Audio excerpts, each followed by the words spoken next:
สบายดีพี่น้องมื้อนี้เบ้าข่าวจะมากินส้มมะม่ว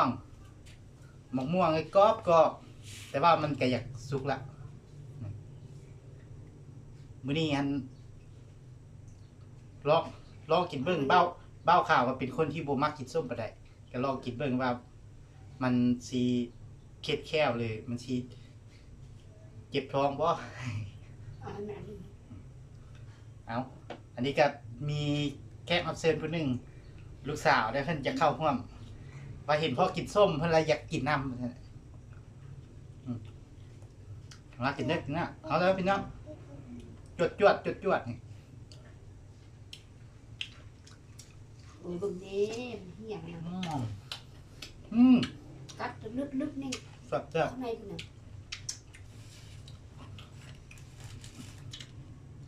เบ้าข่าวสิกินหมดจักหน่วยนี่เพราะมี3หน่วย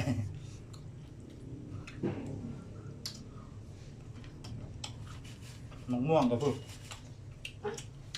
น้อยบางง่าย ให้ทอด ครบใจ โอ้ย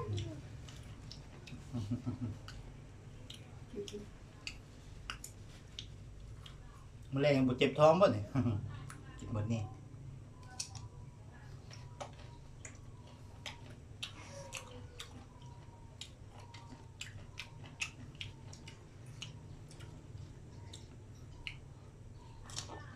กองก็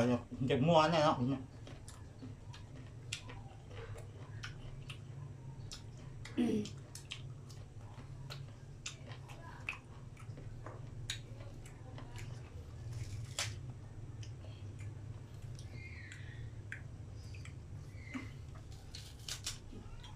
ม่วงนี่ก็โคตรกรอบเลย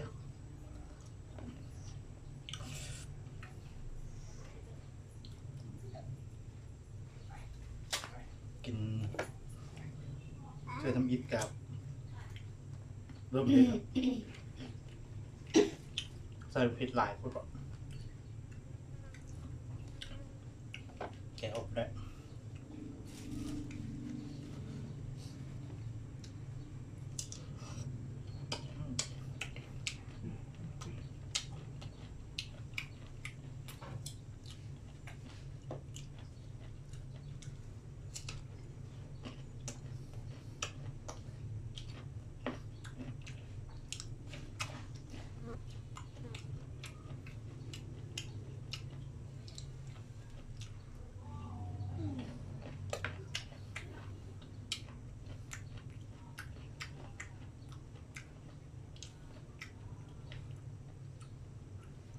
ส้มแกะ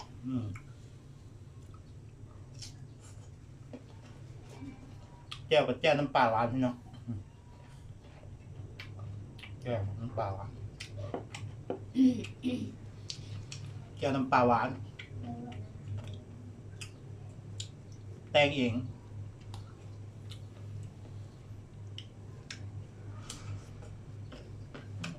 เนาะ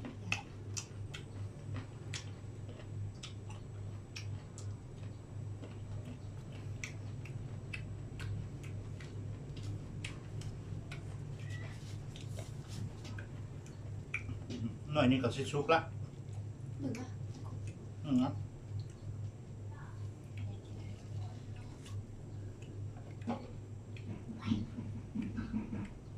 มันสุกเพิ่มเลยนี่เอาหน่อยแกะอ่อนมันจะกินง่ายพี่น้อง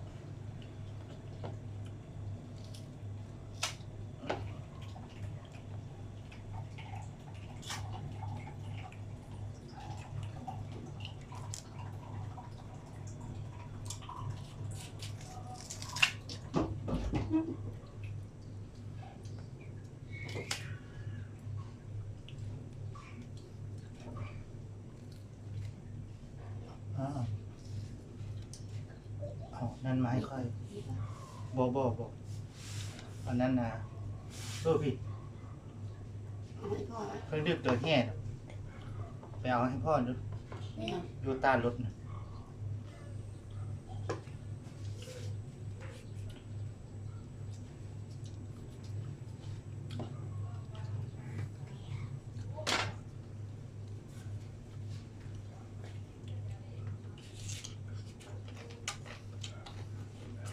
เนาะกินมดไปลายไปเลยมันม่วงบางมากกับสุกอะม่วงจะส้มสุดเนี่ย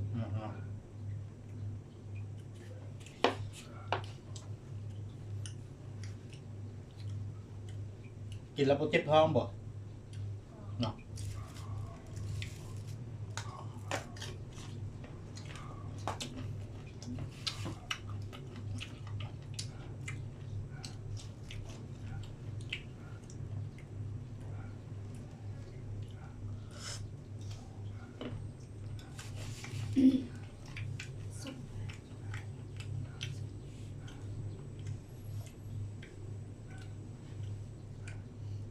มะม่วงนี่ก็ไปซื้ออยู่ตลาดนะ ต้องขายที่ตัว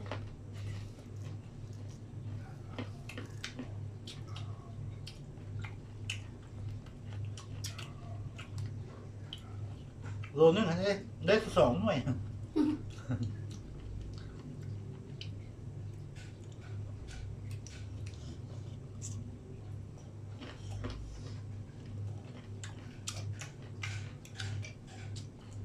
ซื้อหมกม่วง2 โลได้ประมาณ5 หน่วยละน้อยบอกง่ายเลย แค่พอได้สามเลย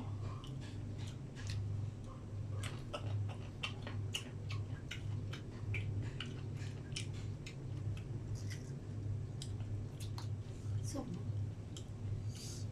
เพราะว่าหมกม่วงกับมันกับโบแมนยามมันเนาะ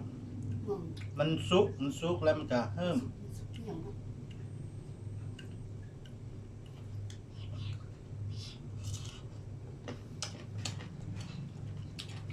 มะม่วงที่บ้าวข่าวเลือกมาเป็นมะม่วงที่ก็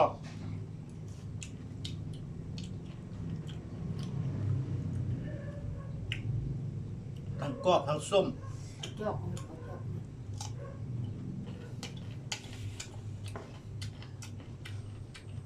โคตรส้ม ส้ม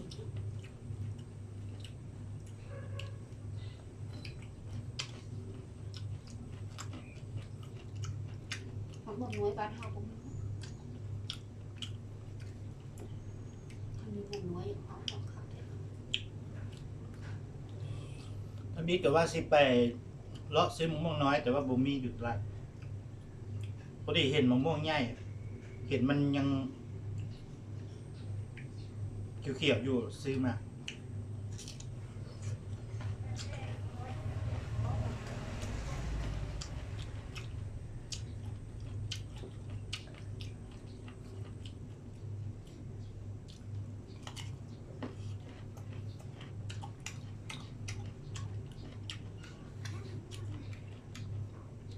กินรสทำให้เจ็บท้อง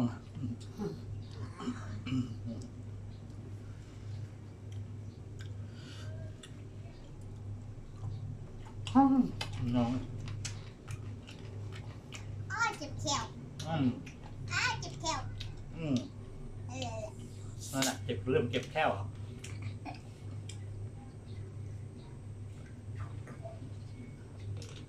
ตับเพชร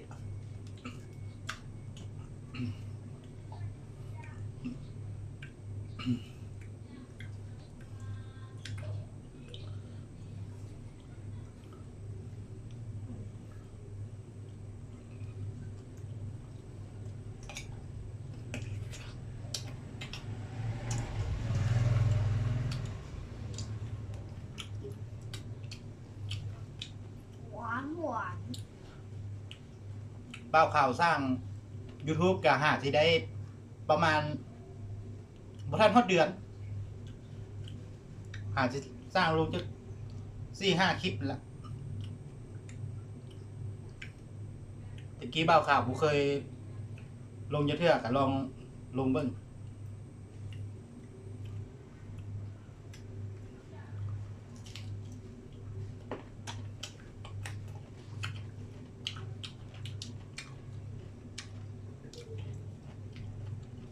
เลิกเรียกมาบ่มีหยังเฮ็ดดอกเนาะนอกจากนอน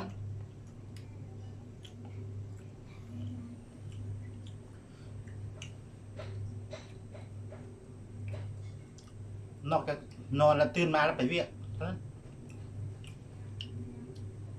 เบาข่าวยังหาเวลาว่างๆมาลงคลิปให้ลงคลิปลง YouTube